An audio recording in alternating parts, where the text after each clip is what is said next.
Hello दोस्तों, तो आज मैं बात करने वाली हूँ पितृ पक्ष के बारे में। जैसे कि आपको पता ही है कि ये पितृ पक्ष जो है वो 10 सितंबर से स्टार्ट होकर 25 सितंबर तक ये पितृ पक्ष का समय है। और इस पितृ पक्ष में दोस्तों हम क्या करते हैं, हम अपने पितृ दोष ख़त्म कर सकते हैं। इसमें हम अपने पितरों को प्रसन्न कर सकते हैं।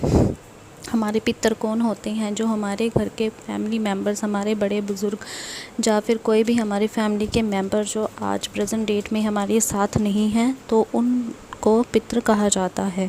कई बार क्या होते हैं, हम अपनी डे टू डे लाइफ में हम सिर्फ अपने सजावट में, अपने कामों में इतना ज़्यादा व्यस्त हो जाते हैं कि हम उनको भूल ही जाते हैं। तो कई बातें होती हैं कि हम उनके बारे में करना भूल जाते हैं, जिससे कि हमारे पितृ हमसे नाराज़ हो जाते हैं। ऐसी कई गलतियां हमने की होती हैं जिससे कि वो हम पर क्रुद्ध रहते हैं और हमारी कुंडलियों पर इनका जो प्रभाव बहुत ही बुरा पड़ता है। जब सूर्य और चंद्रमा में राहु और केतु आ जाते हैं तो ये पितृ दोष बन जाता है और ये दोष बहुत ही ज़्यादा हमारे लिए, हमारी लाइफ्स के लिए, हमारे बच्चों की लाइफ के लिए बहुत ही ज़्यादा बुरा साबित होता है। घर में आपके बहुत बड़ी बड़ी समस्याएं आने लगती हैं। अगर आपके घर में लड़ाई झगड़े रहते हैं, आपस में प्यार ख़त्म हो गया है, आपका कोई व्यापार है जो पहले तो बहुत ही ज़्यादा चल रहा था लेकिन अब बिल्कुल ही ठप हो गया है, तो इन सभी बातों का जो कारण होता है वो पितृ दोष ही होता है कि आपके पितर आपसे रुष्ट हुए पड़े हैं, क्योंकि हम उनको भूल जाते हैं, उनके लिए कुछ खास नहीं कर रहे होते हैं। आपके घर में आपके बच्चों की शादी लेट हो रही है, आपके घर में लंबी बीमारी आती रहती है, तनाव क्लेश ये ख़त्म ही नहीं हो रहा है, किसी तरह से कोई भी सक्सेस आपको नहीं मिल रही है और आप बहुत ही ज़्यादा डिप्रेशन का शिकार हो रहे हैं। घर में सबके चेहरों से खुशी जैसे गायब हो गई है, तो इन सब चीज़ों का कारण पितृ दोष ही होते हैं। आपका अगर इन दोषों को दूर करने के लिए आपको 3 उपाय करने हैं। पहला उपाय, अगर आपके साथ क्या हो रहा है कि आपके घर में कोई लंबी बीमारी चल रही है, तो आपको क्या करना है, जाके एक नीम का पेड़ लगा देना है।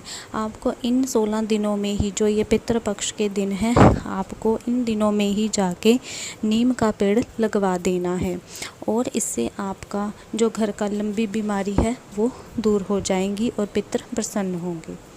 दूसरा, अगर आपका बिज़नेस ठप हो चुका है, उससे फ़ायदा नहीं हो रहा है, तो उसके लिए आपको आम का पेड़ लगवाना है और इससे जो आपका बिज़नेस है वो अच्छा चलने लगेगा। और अगर आपके बच्चों की शादी लेट हो रही है तो उसके लिए आपको पीपल का पेड़ लगवाना है। और हाँ, याद रखिएगा, इन दिनों में ही, जो ये पितृपक्ष के दिन है, तब ये पेड़ लगवाने हैं और इनको लगा के भूल नहीं जाना है। इनको सींचते रहना है, इनको देखते रहना है ताकि ये अच्छे खासे पेड़ बन जाएं। एटलीस्ट तब तक तो आप इनकी देख रेख करें।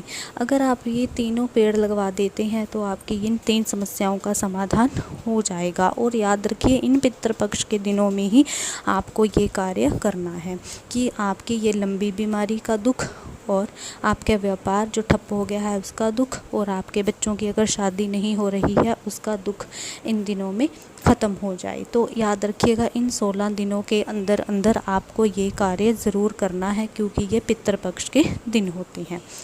दूसरा उपाय आपको क्या करना है कि आपको बरगद के पेड़, जिसे वट वृक्ष भी कहा जाता है, उसकी जड़ में आपको मीठा जल देना है। आपको एक लोटे में मीठा जल ले लेना है। मीठा करने के लिए चाहे आप चीनी भी यूज़ कर सकते हैं, आप गुड़ यूज़ कर सकते हैं, आप कुछ भी यूज़ कर सकते हैं और वो मीठा जल जाके आपको बरगद की जड़ में डाल देना है।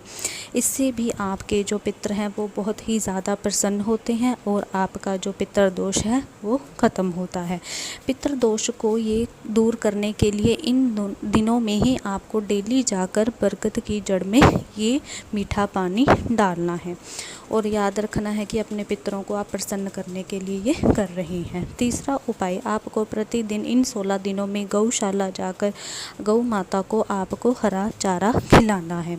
इन 15 दिनों में, तो 16 दिनों में आपको ये तीनों उपाय करने ही करने हैं। इससे आपके पितृ दोष खत्म हो जाएंगे। आपके पितृ आप पे बहुत ही ज़्यादा प्रसन्न होने वाले हैं। अगर आपके घर में कोई भी समस्याएं आ रही हैं जो कि धन के रिलेटेड हैं, आपके बच्चों की शादी के रिलेटेड हैं, या फिर कुछ भी, क्योंकि इन सब चीज़ों को तीनों उपायों के करने से आपकी वो सारी समस्याएं दूर होने वाली हैं। अगर आप अपने किसी पितर का श्राद्ध करना चाहते हैं, जिसका श्राद्ध आपको पता भी नहीं है कि किस समय करना है, तो इसका जो लास्ट डे होता है 25 सितंबर, मतलब जो अमावस्या का दिन होता है, अगर आपको नहीं पता श्राद्ध किस दिन करना है तो उस दिन आप उनका श्राद्ध कर सकते हैं। आप किसी पंडित को घर पे बुलाएं, उसको हलवा पूड़ी मतलब उसके लिए ये आप भोजन बना सकते हैं। और अगर आप उनको और भी कोई भी सामान, कोई वस्त्र, कोई कपड़े, कुछ भी और दे सकते हैं, अपने पितरों के नाम से उनको भोग खाना खिला सकते हैं। अगर आपको कोई ब्राह्मण या पंडित घर पे लाने के लिए नहीं मिलता है तो आप यही सारी चीज़ें बाहर किसी गरीब इंसान को ये दे सकते हैं। इनसे भी आपके जो पितर हैं, जिनका श्राद्ध आपको पता नहीं है किस दिन है, तो उस दिन आप 25 सितंबर जो अमावस्या वाला दिन होता है, आप उनका श्राद्ध उस दिन कर सकते हैं। इन दिनों में आप अपने पितरों को प्रसन्न करने के लिए ये कार्य ज़रूर करें।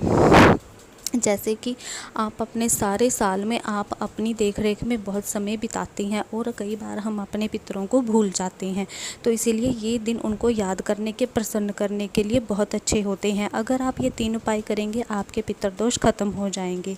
और हाँ, याद रखिए, कभी भी अपने घर में अगर अपने पितरों की आपने फ़ोटो लगाई है, वो मंदिर में नहीं लगानी है, वो हमेशा दक्षिण दिशा में लगानी चाहिए।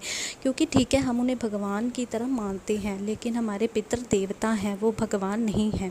इसीलिए घर में जब भी उनकी फ़ोटो लगाएं, वो दक्षिण दिशा में ही होनी चाहिए, कभी भी मंदिर में नहीं होनी चाहिए। और समय समय पर उनको हाथ जोड़ते रहना चाहिए, नमस्कार करते रहना चाहिए और माफ़ियाँ मांगती रहनी चाहिए।